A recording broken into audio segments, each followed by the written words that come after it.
Pode conectar, que está começando agora mais uma edição do seu podcast de conexão do varejo com a nova economia. Eu sou Letícia Guedra, daqui do Connector Hub, e ao meu lado eu tenho aqui a presença da Nini, que vocês já conheceram de episódios anteriores.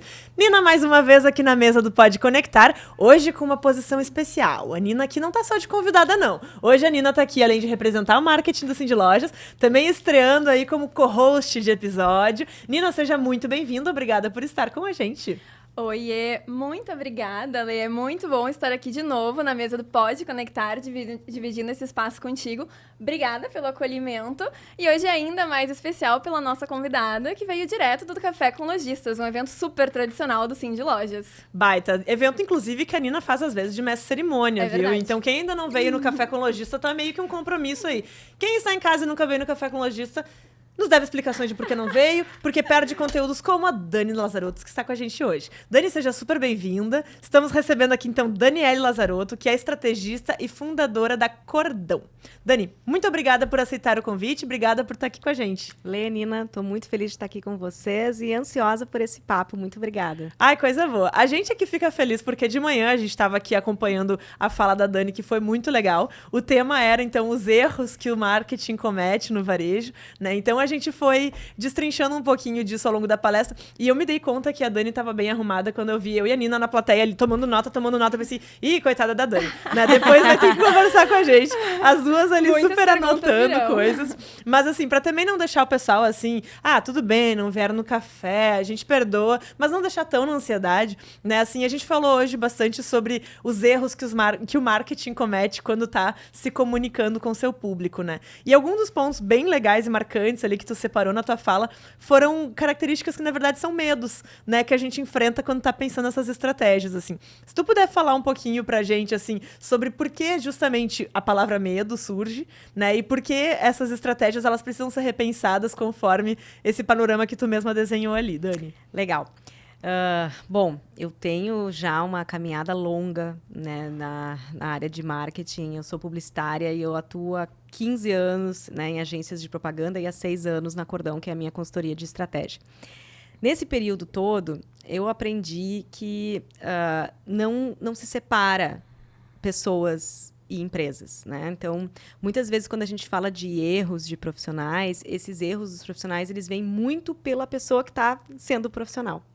E muitas vezes pela pessoa que está tocando o negócio, os empreendedores, etc. Por isso que quando eu falo de erros, muitas vezes eu falo de medos, porque não é só um erro profissional, não é só um equívoco profissional. Muitas vezes esses equívocos, eles estão por trás de comportamentos, de medos, de inseguranças que os profissionais têm ao lidar com o negócio.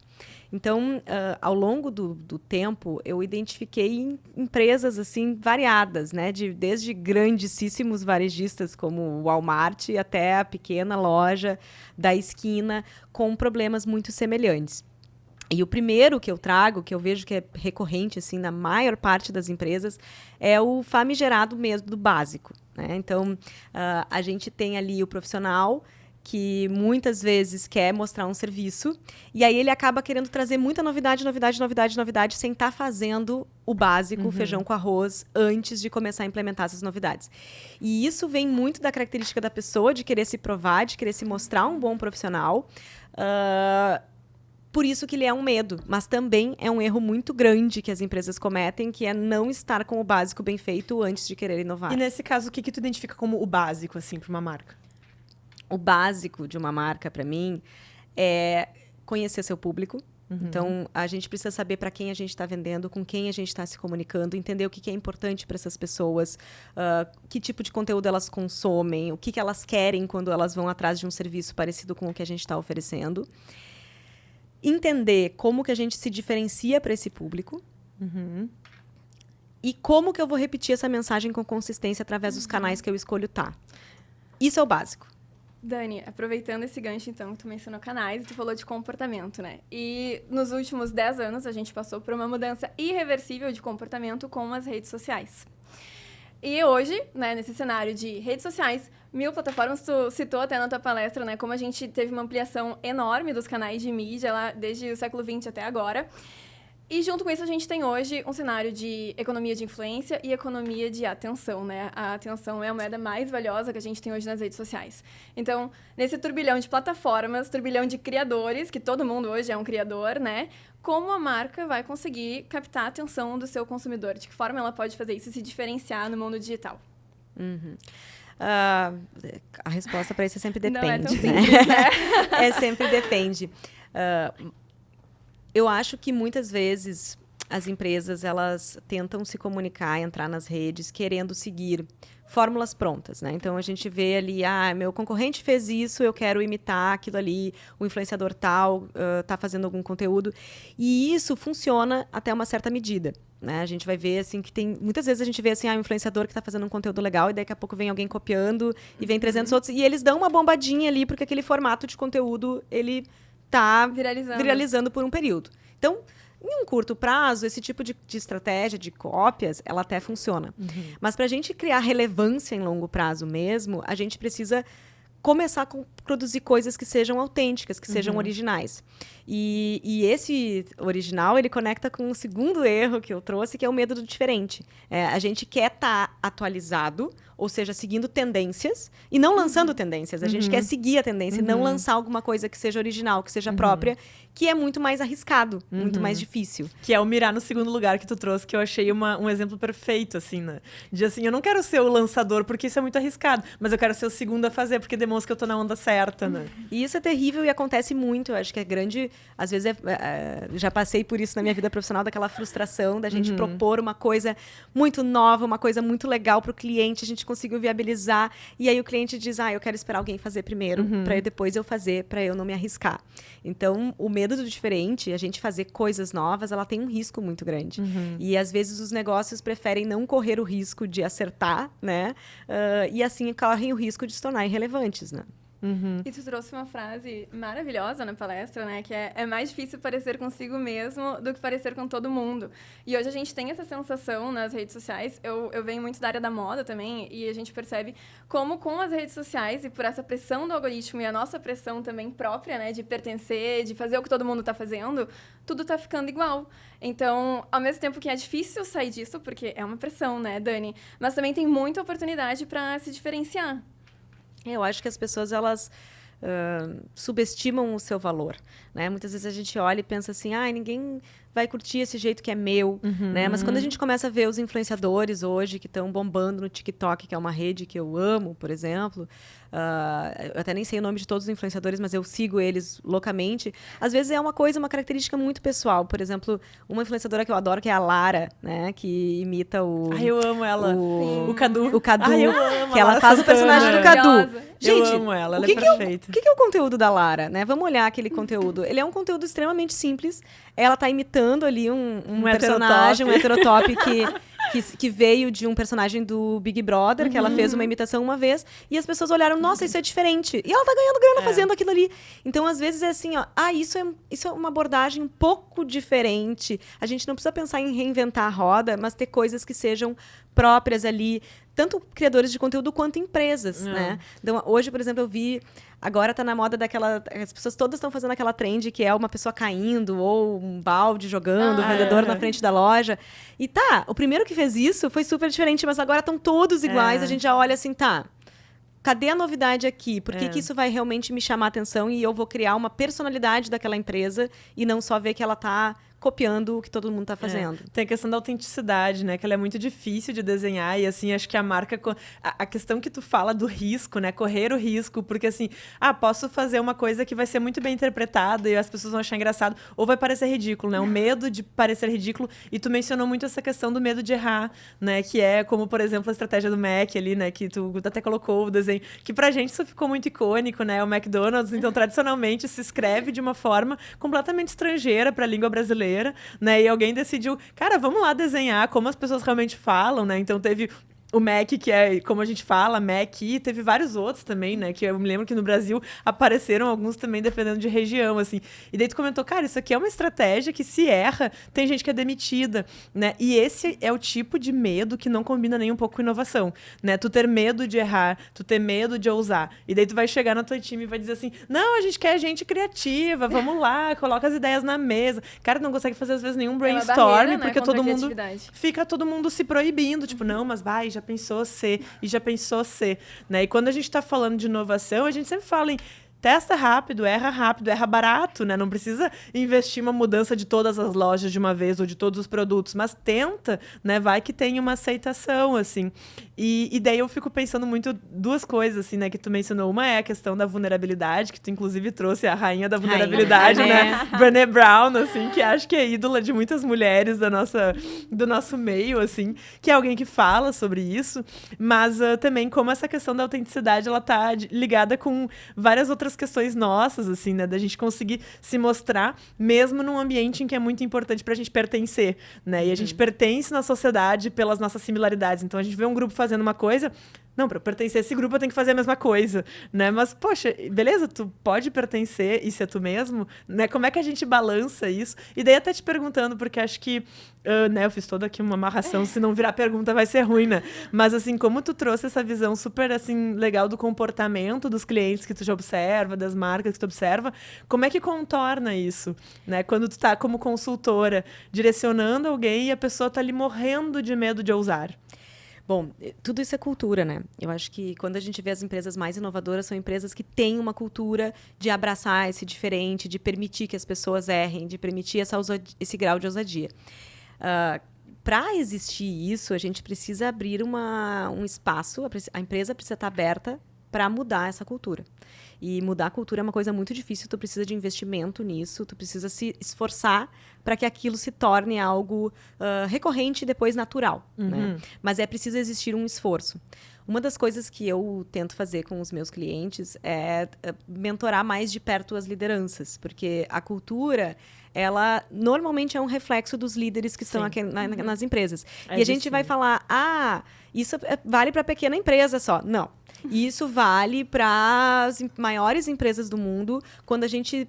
Por isso que às vezes muda o CEO da empresa, muda completamente a empresa, as pessoas entram em choque porque muda a cultura. Então, eu normalmente tento fazer um trabalho próximo assim, com as lideranças. Eu até já dei livro da Brené Brown para cliente meu, para dizer assim, cara, tu tá escondendo o que tu tem de melhor, porque tu tem vergonha disso. Então, vamos trabalhar essa vulnerabilidade, vamos se permitir ser autêntico e colocar as coisas no ar. E eu sei que é difícil, tá? Eu sei, isso é muito difícil, porque quando a gente tá fazendo as coisas pelo acordão e sou eu que tenho que colocar o meu na reta, eu fico super nervosa, assim, será que a gente entra nesse tema? Será que esse tema não é muito polêmico? Será que a gente faz isso? Quanto a gente faz, né? Será que não é mais fácil copiar alguém? Eu sei como é que é. É muita exposição, né? Tu ousar. Porque tu pode estar colocando ali uma coisa que vai virar contra ti de uma forma terrível que tu não tá nem imaginando, agindo com uma boa intenção, né? E daí, assim, eu vou fazer uma coisa que é super errada, mas é que esse teu ponto conecta muito com, na verdade, o quarto erro que tu menciona, né? Porque quando a gente fala que... e daí acho que eu também gostaria que tu falasse um pouquinho sobre branding, porque eu acho que isso é bem importante da gente trazer. Mas essa questão da visão com experiência de marca junto, né? Então, a marca sendo construída como uma coisa forte a longo prazo, né? Que daí já entra o terceiro. Mas o quarto erro e medo que tu menciona, essa coisa de envolver todos, né? Sendo uma cultura, a marca precisa envolver todos, né? Ela precisa começar na liderança, mas ela precisa ser transmitida como uma cultura. Assim como a gente fala de outros comportamentos, valores da marca, quando a gente fala de inovação, quando a gente fala de sustentabilidade, isso não pode ser uma área da empresa, né? Quando tu menciona a marca, não pode ser problema do marketing somente. Ela tem que ser uma preocupação de todo mundo, porque todo mundo vai ter contato com essa marca em algum momento, né? E a experiência tem que ser consistente, tem que ser um uníssono, assim, tem que parecer para o cliente aquilo que a gente diz que é, né? Vale a pena a gente resgatar, então, o conceito de marca, né? Eu acho que quando a gente fala de, tem uma marca forte, muitas pessoas, quando a gente fala de marca, elas entendem que marca é o logo, né? Então, aqui... A embalagem. Né? É o logo, é a embalagem, é a purpurina que deixa o seu produto mais apelativo para o cliente. Isso é uma visão equivocada. Outra visão equivocada de marca é a gente entender que marca é igual publicidade. Né? Marketing é igual propaganda. E aí eu penso assim, marca é aquilo que eu crio de conteúdo e eu veiculo num canal de mídia. Né? Isso também é marca. Mas a marca, ela é a reputação, a opinião, a percepção que o seu público tem da sua empresa. E para a gente dizer que a gente tem uma marca, a gente precisa ter uma percepção coletiva. Então, um grupo de pessoas percebe a mesma coisa sobre aquela empresa. Então, ela tem uma marca. Quando não existe uma percepção única num grupo de pessoas, aquela marca ela não existe. Né? Por mais que você tenha um logo, ela é uma marca que não tem uma associação, as pessoas não sabem o que ela significa. Então, para a gente ter marca, a gente precisa ter significado. E para a gente construir esse significado, não adianta eu ter uma embalagem, um logo, uma comunicação que está alinhada, se a minha experiência não está. Porque as empresas pensam separado. Esse aqui é a minha rede social, no TikTok eu sou de um jeito, no Instagram eu sou de outro, na minha loja eu sou de outro, meu atendimento no saque eu atendo de um jeito, na resposta do comentário do coisa eu atendo de outro, no aplicativo é de um jeito, porque cada um tem um departamento e muitas vezes uma pessoa cuidando de coisas diferentes. Só que as empresas não experimentam a marca dessa forma. A gente entra em contato com a marca e cria uma opinião sobre aquele pedacinho que eu tive contato. Aí depois eu tive outro contato, aquela opinião, se ela foi semelhante, ajuda a reforçar alguma coisa, se ela foi diferente, já gera uma outra experiência, mas a gente vai experimentando pedacinhos, fragmentos, miniaturas dessa marca para a gente poder formar o todo. É como se cada vez a gente pegasse uma partezinha do quebra-cabeça e a gente fosse montando aquele quebra-cabeça assim, sobre o que é aquela empresa que a gente está tendo contato. Se eu não tenho alinhamento e o meu consumidor cada vez pega aquele quebra-cabeça nunca monta. Né? Nunca vai montar se ele não está alinhado, se ele não está com peças que se conversam. E aí ele não vai saber, não vai conseguir lembrar da minha empresa na hora que ele tem momento de compra. Porque eu vou pensar assim, preciso de um produto tal, para onde eu vou? Se não tem um quebra-cabeça muito claro, muito montado na cabeça dele, ele não vai lembrar. Ele vai lembrar daquilo que está claro. Aquela loja é rápida. Aquela loja entrega em tantos momentos. Aquela loja é que tem um atendimento bom. Aquela loja é que me dá água, café. As características, né? Que eu estou dando exemplos bem aleatórios, mas se não tem uma característica muito clara e entregue através de todos os pontos de contato, a marca não existe. É bem isso. E vocês duas, né, mencionaram a construção. Porque o branding, a marca, ela é construída ao longo do tempo, né? Não é uma coisa imediata, não é uma coisa que você consegue do dia para a noite. E a autenticidade hoje também, tanto a autenticidade das pessoas, mas também das marcas, né? Ela é cada vez mais performada. A gente está sempre embalado, né, numa performance para se projetar, enfim, para ter visibilidade. E o público percebe quando as coisas não são genuínas, né? Então, para buscar essa essência da marca, precisa de tempo. E aí, tu trouxe no Café com Lojistas a diferença entre branding e performance, que é voltado à conversão imediata, mas como driblar também essa nossa cultura imediatista, que quer resultados imediatos o tempo todo, para construir um branding realmente genuíno, né? Autêntico. Olha, difícil. Essa é a pergunta de milhões, né? Milhões. Pra todo mundo que vem te cobrar. Mas eu quero amanhã mais venda com o meu anúncio. É que isso é uma questão, duas formas, né? Uma questão cultural, eu acho que tem muito uma narrativa, né? Que venderam para os empresários de que assim eles fariam mais dinheiro. E as pessoas começaram a acreditar naquilo e nos últimos 10 anos foi um foco total em mídia, só performance, só conversão, não precisa ter diferencial, não precisa ter nada, a gente só precisa vender. E até muito picareta, né? Que lojas que fecham no dia seguinte, abre uma outra e aí cria outra régua e aí vai indo.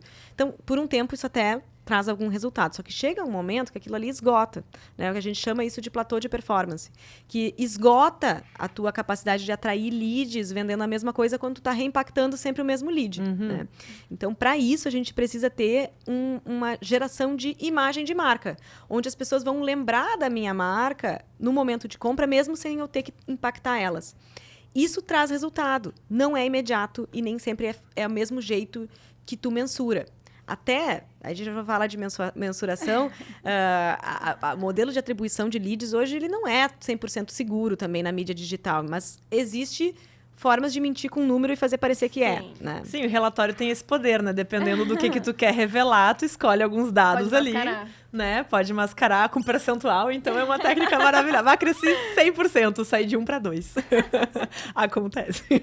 Mas daí a gente tá falando também dessa questão do medo do longo prazo, né? Que eu achei muito legal, que eu fiz essa heresia, né? Que eu falei, a gente tava no medo 1, medo 2, foi pro 4, foi pro 3, porque é tudo, no fim das contas, sobre comportamento humano, né? Mas essa questão do longo prazo, assim, e eu gostei muito do que tu falou sobre, assim, que o marketing, no fim das contas, ele tem que servir para educação e não para comprar cliente, né? O marketing tem que ensinar para as pessoas para que aquele produto serve, o que aquela marca representa, e ela tem que estar refletida daí nesses pontos que a Nina trouxe, né? No caráter de autenticidade, né?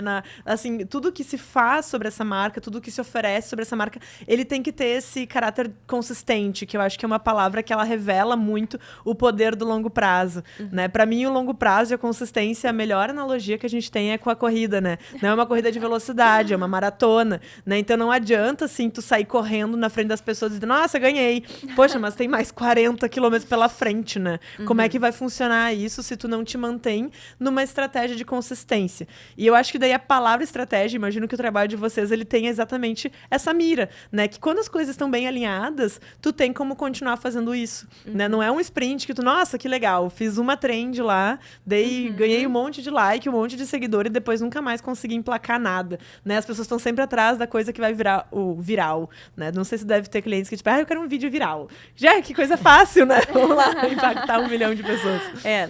Na Cordão a gente trabalha com a parte de estratégia, né? A gente não chega a fazer desenvolvimento de materiais em si, mas o que a gente faz é aquele preparação para que o cliente consiga fazer o básico dele bem feito, né? Então a gente faz pesquisa de mercado, entende quem é o consumidor, entende quais são as pessoas, aquilo que tem mais fit, ajuda o cliente a destacar os seus diferenciais, de criar clareza, comunicar para o público interno para que todo mundo tenha domínio daquilo e depois criar planos de marketing para entregar aquilo na prática. Então, isso é o que a gente faz. Então, graças a Deus, a gente está longe dessa demanda de virais. Mas a gente sofre da dor de conversar com os profissionais e muitas vezes eles nos trazerem do quanto é difícil se manter no foco, na consistência, quando tem toda essa pressão para o próximo viral, o próximo viral, o próximo viral. As plataformas condicionam isso, né? Porque o TikTok trouxe muito forte essa questão da viralização. Tanto é que os creators que surgem nessa plataforma, eles são condicionados a tentar seguir sempre a tendência do momento, porque a popularidade ali nessa plataforma, ela é medida pelo alcance de cada vídeo. Daí, tu viralizou em um vídeo, se tu não viraliza no próximo, tu é esquecido. Diferente do Instagram, que hoje está mudando por conta do TikTok, mas que vinha com essa questão de construir uma personalidade autêntica com que as pessoas podem se conectar, né? Então, é muito difícil também, imagino, para as marcas que começam a investir no marketing, resistir a essa pressão. E aí, para vocês, né, esse desafio maior de convencer o público, convencer o cliente de que ele pode sair disso e pode se diferenciar. Ele deve sair disso e se diferenciar, porque se a gente for pegar, me diz uma marca que seja relevante fazendo só isso, sem uma personalidade. Você vai me dar um exemplo. A Duolingo tá nas trends. Cara, essa é toda a personalidade do Duolingo, né? Então, Duolingo é uma marca que gamificou a educação. Então, ela já é baseada em entretenimento, ela já é baseada em diversão, ela já é baseada em coisas um pouco mais lúdicas. Então, o próprio app tem aquela experiência, né? De estar na novidade, de estar te mantendo engajado, de estar te lembrando todo dia que o Duolingo existe. Faz sentido pro Duolingo tá comentando todas as trends do momento, tá sendo lembrado. Agora, me diz uma outra marca que esteja tendo alguma relevância, que a gente consiga se lembrar, só copiando trend. Não tem. Não tem. Porque não consegue construir isso a longo prazo. Aí a gente vai ver, a marca tal fez um comentário que foi legal. Pronto, morreu. Sim. Esquecido, né? Assim como surge rápido, ele vai tão rápido porque é por muita causa do informação, excesso. então... Se tu não tem consistência, como ele falou, vai pro esquecimento. Todas as marcas que fazem isso bem feito, isso faz parte do DNA. Duolingo, Burger King, que são todas marcas que têm essa coisa da trend dentro do seu DNA, mas ela tem uma personalidade irreverente, faz parte dela questionar, faz parte dela ficar no limiar do bom gosto, né? Fazer uma coisa que às vezes é cancelado, tudo bem, segue, vira a página. Agora tem empresas que não conseguem lidar com um cancelamento, porque não tem essa cultura ali. Sim, e daí essa questão de novo da autenticidade, assim, né? Que é assim, a marca de fato estar refletida na comunicação comunicação em todos os canais, né? A Nina mencionou ali o gráfico que tu trouxe ali, né, no início da palestra, que agora a gente tem 580 canais de comunicação de marcas, né? Na verdade, esse gráfico ali, ele é um reflexo da lei de Moore sobre canais. Né? Então, a gente foi olhando o crescimento de canais ao longo do tempo. Então, em 1960, a gente tinha 5 canais de mídia, né? TV, rádio, jornal, revista, mídia externa. O básico, né? Uma vida muito simples. Uma vida boa, uma vida deliciosa. Tranquila. O marketing começava a trabalhar às 8, terminava às 18. Um sonho, né? De trabalho. E, ao longo do tempo, esse número foi dobrando a cada 2 anos. Então, a cada 2 anos a gente foi dobrando. E chegamos, então, em 2023, que foi o último momento do meu gráfico ali, com 560 canais de mídia. E aí a gente começa a olhar a quantidade de rede social. É BeReal, é Blue Sky, é Marco Polo. São redes que a maior parte é Kawaii. É redes que o mainstream nem sabe que existe. Mas, às vezes, é trabalho do profissional de marketing ter que gerenciar até isso. E tu mencionou isso na palestra, né? Essa pressão também para estar em todas as redes e que nem sempre é necessário. E a marca daí também tem esse desafio de fazer esse filtro e entender onde faz sentido. E aí vem, de novo, a questão da genuidade, da autenticidade. E se ela não tem essência, né? Talvez ela sofra a pressão de estar em todas ao mesmo tempo e com discurso vazio. E de conhecer o público. De conhecer realmente o público. Exatamente. E daí a gente teve um exemplo muito legal que tu trouxe da Lush, né? Que é uma marca que escolheu ativamente estar fora das redes sociais porque fazia sentido com o seu discurso de bem-estar, enfim. E eu acho que esse é um exemplo que deve pra muita gente ser assim, meu Deus, mas então como é que se comunica, né? E eu acho que a gente criou, eu tava até, enquanto tu falava isso, me lembrando de quando eu tava na faculdade, né? Eu fiz relações públicas. E daí, assim, é muito comum, né? Me formei ali em 2016, então eu ainda peguei bem aquela transição de que nem todas as marcas tinham redes sociais, né? Então, assim, para muitos colegas meus que estavam lá no estágio, estagiário de relações públicas sempre era o cara que começava lá a fazer as mídias das empresas que não tinham mídia nenhuma, né? E daí a gente tinha esse debate na sala. Alguns colegas chamavam assim, diziam, minha empresa vende cano. Será que a gente tem que ter um Facebook? Né? E a gente ficava assim, pois é, o que tu vai dizer no teu Facebook se tu vende cano, assim? Aí nem era discussão de comunidade, aproximação, era muito distante, né? E hoje parece que as pessoas entenderam que comunicação é rede social. Tu só tem essa forma de falar com o teu cliente, né? E não é nada disso, né? Ela tem que estar alinhada ao que tu entende que a tua marca quer fazer e quer comunicar e como é que isso como é que isso se dá, né? E eu acho assim tão corajoso esses exemplos porque eles lembram pra gente que não, cara, tu tem uma infinidade de tuas possibilidades de comunicação que não são as redes sociais, se isso fizer sentido pra tua marca também, né? E daí assim, essa pergunta, o que faz sentido pra tua marca, deve ser a grande sessão de terapia que vocês como consultores têm que fazer, né? Fazer boas perguntas e perguntas corajosas que às vezes nem o dono da empresa às vezes parou pra pensar, que é tipo assim, mas o que afinal das contas tu quer comunicar e como, né? O que são as perguntas e quais são as dores nesse momento aí, quando vocês têm que provocar essa reflexão? A gente, na Acordão, a gente tem o nosso slogan que é clareza é poder, assim, porque saber o que fazer é 90% já feito, né? Quando a gente como é difícil. Eu sei o que tem que fazer, já tem... O trabalho tá meio feito já, né? Então, é só fazer, é tão fácil. É só fazer, né? Quando a gente não sabe o que fazer, a gente fica naquela patinação, o resultado não vem, então isso é muito complicado. Perguntas, né? Que são coisas assim que a gente precisa ter entendimento. Eu acho que o primeiro entendimento é entender cultura. A gente tem que entender qual é a cultura daquele negócio, quais são os valores, as coisas que estão realmente por trás, direcionando todas as pessoas na organização ali. Então, entender cultura é muito importante. A gente entender o consumidor e os seus diferenciais com uma visão de honestidade. Por exemplo, quando eu vou perguntar assim, qual é o teu diferencial? Ou o que você está oferecendo, o cliente vai me responder coisas que qualquer marca naquele setor oferece. Por exemplo, meu atendimento é bom, eu tenho lojas em todos os lugares, eu tenho uma entrega rápida, que às vezes são características que só para ti existir naquele segmento tem que ter. Senão elas te tiram do jogo. Sim, parabéns por fazer o mínimo. Você está fazendo o mínimo. Isso não é um diferencial. E aí, quando a gente começa, beleza. Então, isso aqui são as características do meu segmento, né? Aquilo que me avaliza para eu estar participando de um player a ser considerado pelo meu consumidor. Agora, o que daqui é o meu diferencial? E ali começa a bateção, porque a maior parte das empresas diz assim, eu não tenho nenhum diferencial. E aí começa aquela dor de crise como é que a existencial. gente vai comunicar e a gente não tem diferencial nenhum. E aí a gente para e pergunta, será que você não tem diferencial mesmo? E aí a gente começa a entender o cliente. Eu vou dar um exemplo aqui de uma marca que a gente acabou de lançar, que é um serviço super complexo da gente lançar, que foi uma marca que chamava F1 Commerce, que é uma empresa de criação de plataformas de e-commerce, né? Vendem para B2B. E a gente vai conversar com eles e então a gente tem isso, a gente tem essa capacidade, a gente tem aquilo, a gente tem aquele outro. E o que é o diferencial nesse serviço? Nossa, todo mundo congela para responder qual é o diferencial. Aí você vai começar conversando com os clientes deles, você vai começar conversando com pessoas do departamento e a gente começa a identificar que existem coisas que são diferenciais, só que é tão naturalizado que eles nem tinham percebido.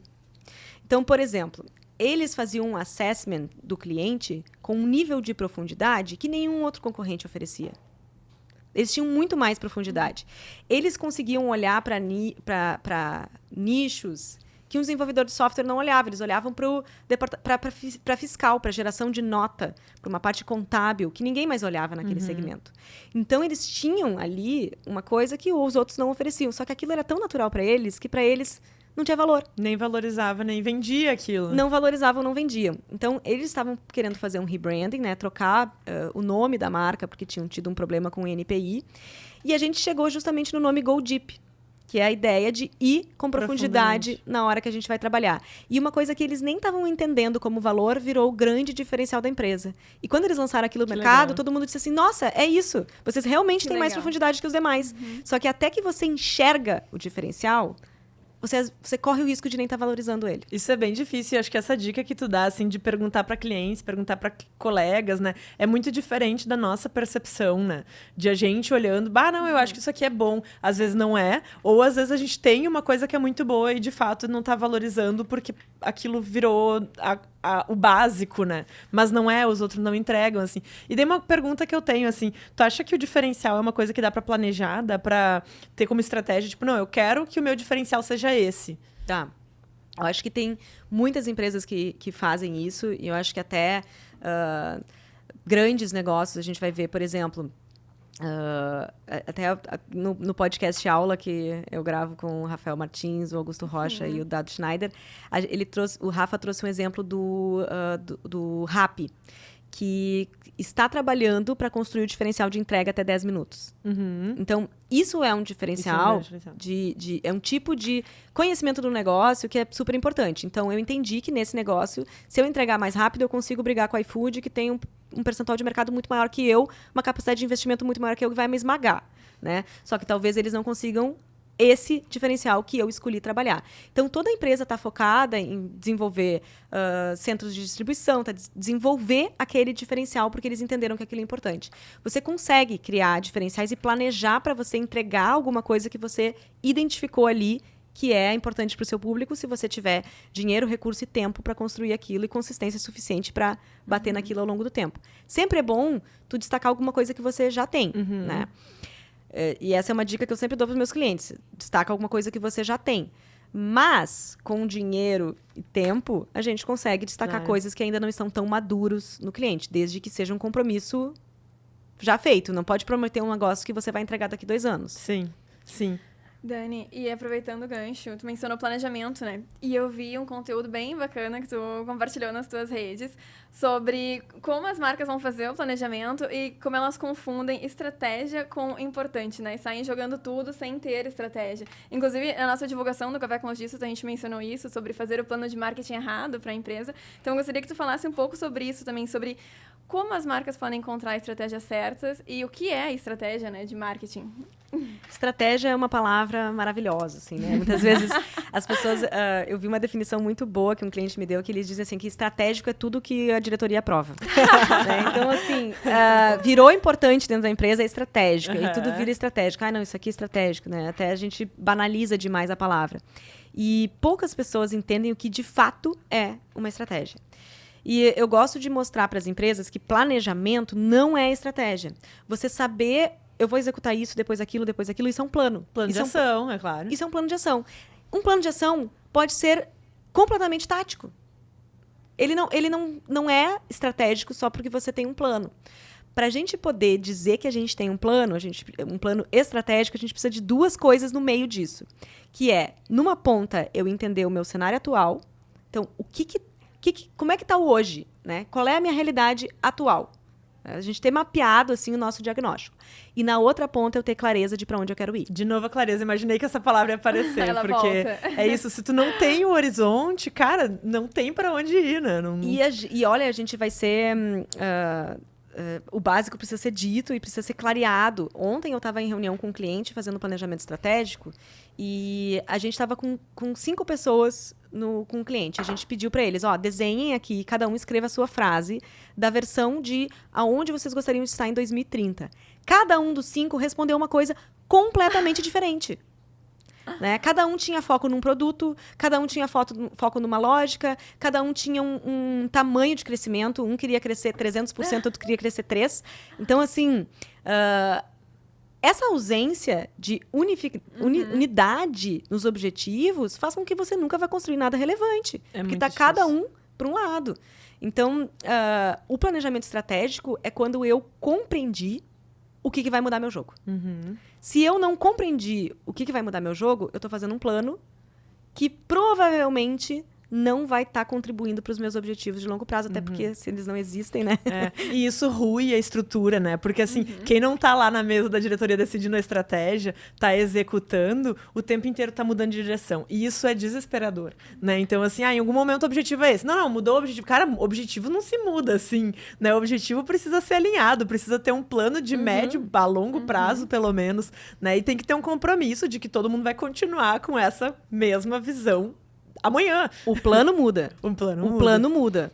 Mas o objetivo e a estratégia não. E isso é importante, porque daí eu tô com alguma coisa, o claro do que eu preciso fazer e da onde eu quero chegar, só que o como e o que eu mudo. Então, assim, eu tô querendo chegar lá e eu tenho essa estratégia, eu vou me diferenciar por esse lado. Tentei fazer uma trend no TikTok, não rolou. Eu adapto e faço uma outra estratégia. Eu posso ir mudando o que eu tô fazendo ali no meio, mas eu tenho clareza de o que eu tô querendo reforçar e para onde eu tô querendo ir. Aí tu tá livre, porque aí tu tem liberdade para jogar com todos esses recursos e ferramentas que o marketing oferece hoje, sem tu perder realmente a estratégia e sem desalinhar com os teus pares, né?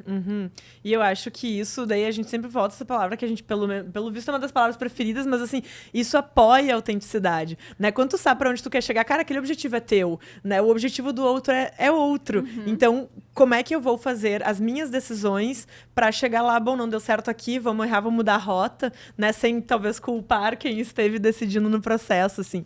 E daí uma pergunta, assim, de assim, consultoria, né? Porque, assim, cara, quando a gente trabalha com serviço, tem algumas coisas que são muito intangíveis, né? E daí a pessoa te pede, eu quero fazer estratégia da minha empresa. Tu chega lá, tu pergunta o objetivo, a pessoa também não sabe te dizer. A pessoa não tem clareza pra onde vai. Isso é o mais comum ou é o menos comum, no geral, assim, das pessoas, assim, ou das marcas que vocês circulam, que vocês atendem? Não precisa expor os clientes, né?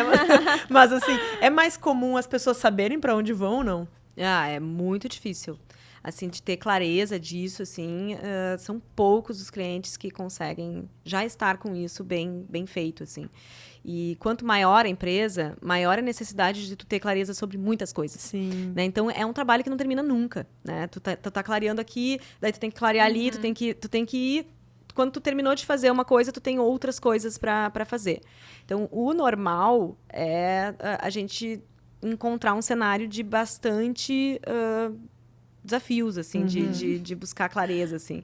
Mas a gente também encontra empresas que estão bem estruturadas e às vezes a gente vê empresas que são bem pequenas e a gente fica surpreso do quanto os caras estão prontos, o quanto o planejamento estratégico está claro, quantas pessoas estão alinhadas, e aí realmente é a gente trazer uma camada de marca. Que delícia.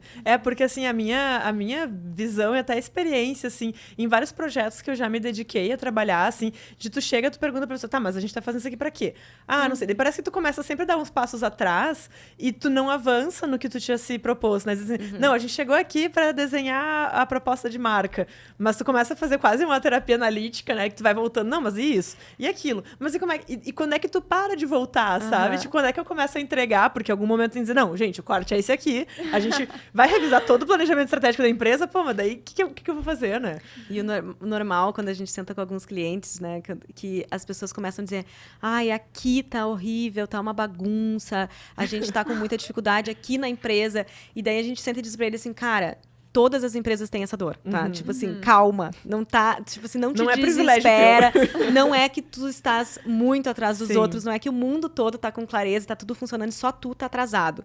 Calma. Vamos fazendo as coisas aos poucos, isso tem conserto, a gente já viu isso em milhões de outros negócios, e é uma dor normal. Isso, normalmente, quando a gente fala isso, o cliente fala assim, que alívio. Porque dá uma vergonha, né? Tu perguntar qual é o objetivo, a pessoa não saber dizer o objetivo, parece que, tipo, essa é a única pergunta que eu deveria saber responder, né? E a gente tem o imaginário de que isso só acontece com as pequenas empresas, né? Mas marcas grandes também, às vezes, estão mal estruturadas. E, às vezes, a gente tem, como tu falou, o exemplo de marcas locais que estão fazendo um ótimo trabalho. Tu chegou a mencionar também o mercado Brasco, né? Tu deu esse exemplo de uma marca local e que tem um diferencial que é simples, mas que é super diferente e traz uma inovação e que agrega valor pro público dela.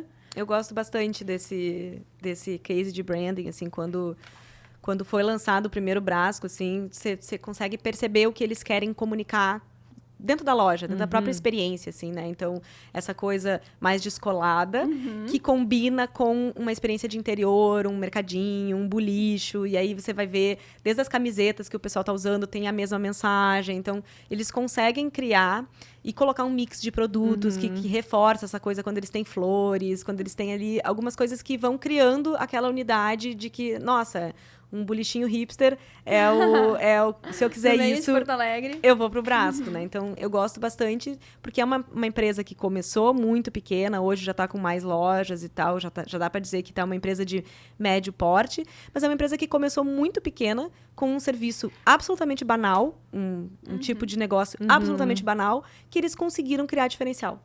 E como é simples um diferencial, né? Muito. Não precisa inventar roda, né? Não. Às vezes a gente ter clareza de qual vai ser e bater naquilo e pensar, e o uniforme, e as pessoas que eu vou contratar, e o mix de produto, como é que eu faço encaixar nesse mesmo diferencial? Sim, e daí tu comentou essa questão da honestidade antes, assim, né, quando a gente olhar pra, tipo, vamos ser muito honestos sobre o que nos diferencia, né, uma coisa que eu acho muito importante sobre a honestidade é também as experiências de marca, assim, porque a questão de, às vezes parece que a empresa, a marca, quer oferecer uma coisa que nem ela acredita propriamente, né, fica muito banalizado, assim, como, por exemplo, daí, assim, os exemplos de relações públicas, assim, também, que era muito comum, assim, tipo, vamos fazer uma coisa legal, vamos fazer um mural. Cara, vamos lá, assim, tu, como colaborador, tu acharia o mural uma coisa legal? Né? Então, assim, por mais que tu não seja necessariamente a persona da tua marca, tu é um consumidor atualizado, né? Tu é um consumidor que circula nas lojas, tu tem acesso às informações. Então, assim, se nem tu tá achando aquilo legal, acende um farol, né? De assim, não tenta oferecer uma coisa que nem tu quer, né? O sonho é tu ser apaixonado por aquilo e dizer, meu Deus, isso é a coisa mais legal do mundo, eu queria comprar e gastar todo o meu dinheiro com isso, né? Esse é o sonho. Nem sempre a gente é o nosso próprio cliente, mas é melhor quando é, né? E como é que, assim, dá pra dizer isso pra pessoa? Tipo, cara, isso que vocês estão oferecendo não é legal pra ninguém, na real, assim. Cara, eu acho que a gente é pago pra isso.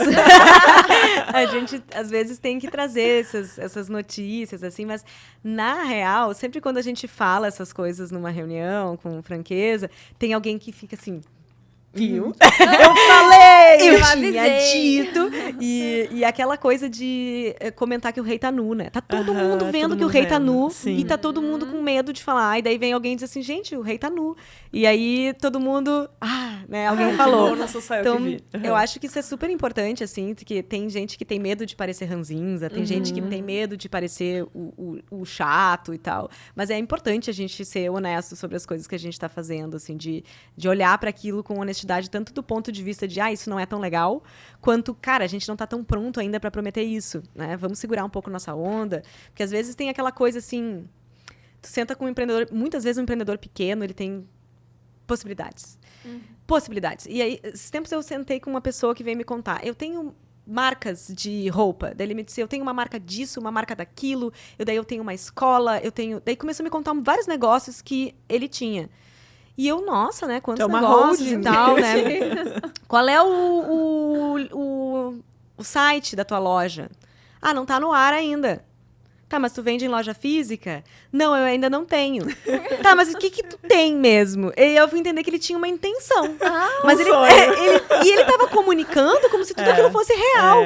E eu disse, cara, calma, vamos comunicar aquilo que tu tem. Eu entendi que tu viu o potencial e que tu pode ter todas essas coisas. Mas vamos focar tu vai criar uma... Ninguém vai te entender. Não. Porque nem eu tô te entendendo todos esses negócios, né? Então, vamos por partes.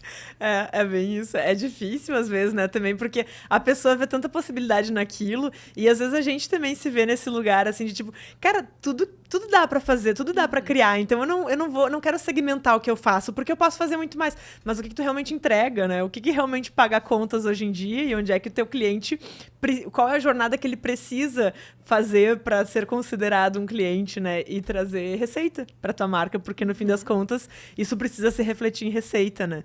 E daí até aquele exemplo que tu trouxe do Airbnb, eu achei que foi muito legal, que acho que volta um pouquinho o tópico do branding, assim, né, de parar de investir em campanhas, assim, de performance, que daí, assim, traduzindo seria esse tráfego pago, né, assim, investir em coisas mais compre agora, né, uma coisa de conversão mesmo, para uma coisa que educa para a essência da marca, né, aquela coisa do lifestyle, enfim, e ver nisso mais resultado, né, ver daí um longo prazo também, não fazer uma análise semanal ali de, fiz isso hoje, amanhã vendeu mais, né, a gente não pode olhar as coisas assim também, mas que vá tornando a marca uma coisa realmente mais significativa, né? Mais perene também. Eu acho que o Airbnb é um case legal da gente olhar, porque o Airbnb, ele foi ali, ele comunicou que ele ia trocar a mídia de performance por mídia, equilibrar um pouco mais por mídia de geração de marca. E isso trouxe muitos resultados para eles. Mas vamos entender um pouco do negócio do Airbnb. Então, o Airbnb, quando ele surgiu, a gente pegava o Airbnb porque era mais barato que o hotel. Vocês lembram disso, né? O Airbnb era mais barato que o hotel, é muito mais prático, barato pegar um Airbnb. Faz muito tempo que o Airbnb não é mais barato que o hotel. E aí o Airbnb começou a se tornar o quê? Uma experiência. Não? Então, eu quero ter uma experiência. Então, o que adianta ele continuar investindo em tráfego para comprar quem está buscando uma hospedagem, se aquela pessoa que está buscando aquele tipo de hospedagem estiver buscando uma hospedagem barata? Ele não vai converter. Porque no Booking tem coisa muito mais barata que no Airbnb. Então, o que eles entenderam? Eu preciso me comunicar com quem quer comprar aquilo que eu vendo, que é uma experiência de eu estar num lugar turístico tendo uma vida de local. Podendo morar num prédio como se eu morasse aqui, não como se eu estivesse num hotel. Então, quem quer comprar isso, vai buscar o Airbnb. Então, eles entenderam que para eles conseguirem ter mais resultado financeiro, eles precisavam comunicar esse diferencial, e isso não se comunica em mídia de performance. Isso se comunica em geração de branding. Então, para quem vai para um lugar e quer passar 2, 3 noites e dormir no lugar mais barato possível e ter um café da manhã razoável, vai no Booking. Agora, quem quer ter uma experiência diferente, um chalé do não sei o quê, ficar no Airbnb do Friends, quem quer uma coisa diferente, vai para o Airbnb. Né? Então, por isso que fez sentido para eles, porque o tipo de negócio, em algum momento, passou a ser baseado em diferencial e não em preço. E o negócio vai mudando também, né? É importante estar atento, porque, inclusive, isso é muito relacionado com as plataformas, né? De que as plataformas, elas são lançadas com um objetivo, e aí vai depender muito de como o público vai se apropriar daquelas plataformas. E com os negócios, a mesma coisa, né? Porque o Airbnb foi lançado de uma forma, e aí as pessoas e os usuários foram mudando. Então, também tem que estar atento a isso para ir adaptando e construindo essa comunicação, que não é algo estático. Eu acho, até era exatamente sobre isso que eu estava anotando aqui, porque essa questão da percepção da marca e mudando, às vezes é difícil de captar, né? No caso, assim, de uma plataforma digital, tu tem números que te apontam isso, ou assim, um canal de reclamações que o pessoal vai lá e coloca, isso aqui, né, não funcionou bem, para tu poder atualizar tua plataforma, ou tu começar a observar um comportamento de usuários diferentes. Mas quando tu não tem, daí eu acho que a gente pode pegar o exemplo do Brasco novamente, né?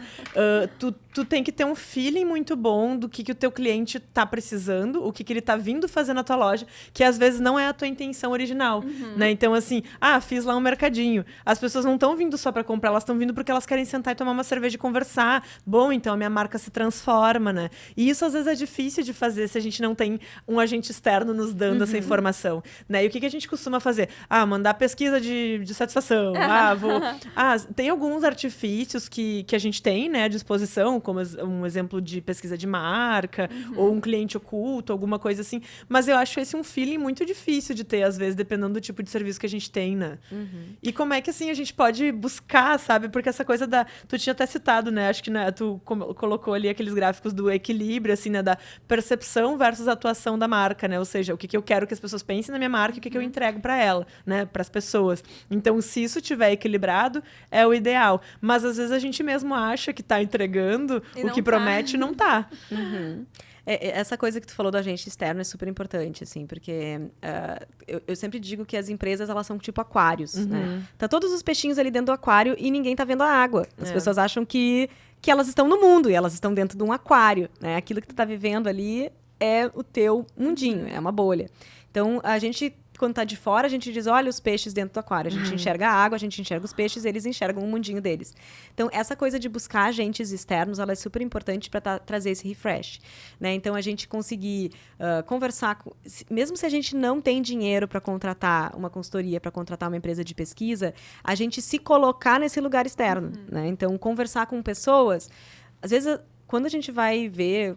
Você está fazendo pesquisa, você está conversando com o seu público, você senta com o seu consumidor para vender o seu negócio, para dizer o quanto você é incrível e não para escutar o que ele realmente está te trazendo. Então, fazer escuta com ouvidos de escuta, realmente, né? De aceitar a crítica, de refletir e pensar, esse consumidor é um idiota. Ele está vindo aqui para tomar cerveja, ele não entendeu que eu sou uma padaria. Ele não entendeu. Ele é burro, né? É a gente ouvir, aberto a ouvir. Sim, é isso aí. E assim, a gente também perceber que o comportamento dele tá nos dizendo alguma coisa, né? As perguntas que acontecem com muita frequência estão nos dizendo alguma coisa. Ao invés de, tipo, aquela coisa, assim, né, do clássico, assim, que é, sei lá, às vezes a pessoa tem uma loja que fica do lado de sei lá, uma gráfica. E daí, ao invés, a pessoa muitas vezes recebe a gente ali perguntando, vocês imprimem? Vocês imprimem? Aí a pessoa bota na porta, nós não imprimimos. Tipo, cara, eles talvez estão te manifestando uma coisa que tu poderia ou integrar ou fazer uma parceria, né? Então, assim, ver ali também oportunidades, né? E, cara, isso é muito engraçado, assim, porque a gente tenta muito ter a sensibilidade, mas às vezes a gente também faz perguntas extremamente direcionadas e faz com que a pessoa nos diga o que a gente quer ouvir, né? Isso é um grande problema, porque as pessoas vão dizer o que tu quer ouvir. Sempre vão dizer. Sempre quando tu tá buscando uma resposta, isso na economia comportamental a gente chama de viés de confirmação.